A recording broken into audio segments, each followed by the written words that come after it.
महाराष्ट्राच्या राजकारणात एका बाजूला एकनाथ शिंदे यांचं ऑपरेशन टायगर जोरात सुरू असल्याची चर्चा आहे। ठाकरे गटातले 6 खासदार शिंदेच्या शिवसेनेत दाखल झाल्यानंतर शिंदे आणखी आक्रमक झाल्याचं बोललं जातं। पण याच दरम्यान महायुतीतून असा आवाज उठला आहे ज्यामुळे राजकीय चर्चांना नवीन वळण मिळाले।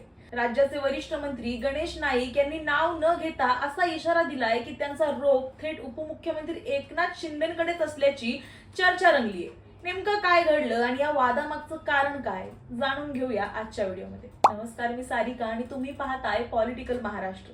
शिवसेना ठाकरे गटातून तब्बल 6 खासदारांनी बंड करत लोकसभा अध्यक्षांकडे स्वतंत्र गटाची मागणी केली। त्याला मंजुरी मिळाल्यानंतर या सर्व खासदारांनी अधिकृतपणे शिवसेना शिंदे गटात प्रवेश केला। दरम्यान लवकरच पंतप्रधान नरेंद्र मोदी केंद्रीय मंत्रिमंडळाचा विस्तार करणार असल्याच्या चर्चा आहेत। या विस्तारात शिवसेना शिंदे गटाच्या वाट्याला काही मंत्रिपद येण्याची शक्यता व्यक्त केली जाते। विशेष म्हणजे ठाकरे गटातून आलेल्या 6 खासदारांपैकी ओमराजे निंबाळकर आणि संजय जाधव यांना केंद्रीय राज्यमंत्री पद मिळू शकतं अशी राजकीय वर्तुळात चर्चा आहे।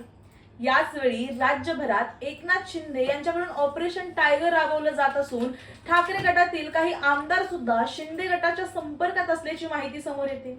मात्र या घडामोडींमध्येच राज्याचे वनमंत्री गणेश नाईक यांनी उपमुख्यमंत्री एकनाथ शिंदे यांच्या क्लस्टर पुनर्विकास योजनेवर उघडपणे नाराजी व्यक्त केली आहे। विधानसभेत बोलताना गणेश नाईक म्हणाले की क्लस्टर डेव्हलपमेंटच्या नावाखाली 30 वर्ष पूर्ण न झालेल्या, पडझडीला न आलेल्या आणि अति धोकादायक नसलेल्या इमारतींना या योजनेत आणण्याचा प्रयत्न सुरू आहे।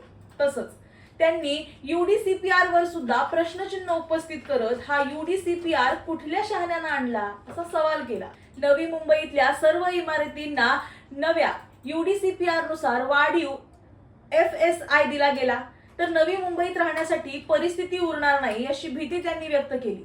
यापुढे बोलताना गणेश नाईक यांनी आणखी आक्रमक भूमिका घेत गणेश नाईकच्या नादाला लागला तर त्याला त्याची जागा नीट ठेवू देणार नाही असा थेट इशारा दिला।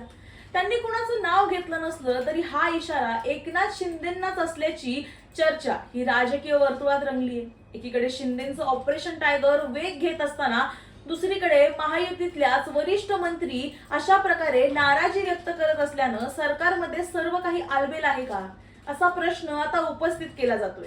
गणेश नाईकांच्या या वक्तव्यावर उपमुख्यमंत्री एकनाथ शिंदे काय प्रतिक्रिया देतात याकडे आता संपूर्ण राज्याचं लक्ष लागलंय। हा वाद इथेच थांबणार की आणखी चिघळणार हे पाहणं महत्त्वाचं ठरणार आहे। या संपूर्ण प्रकरणावर तुमचं मत काय?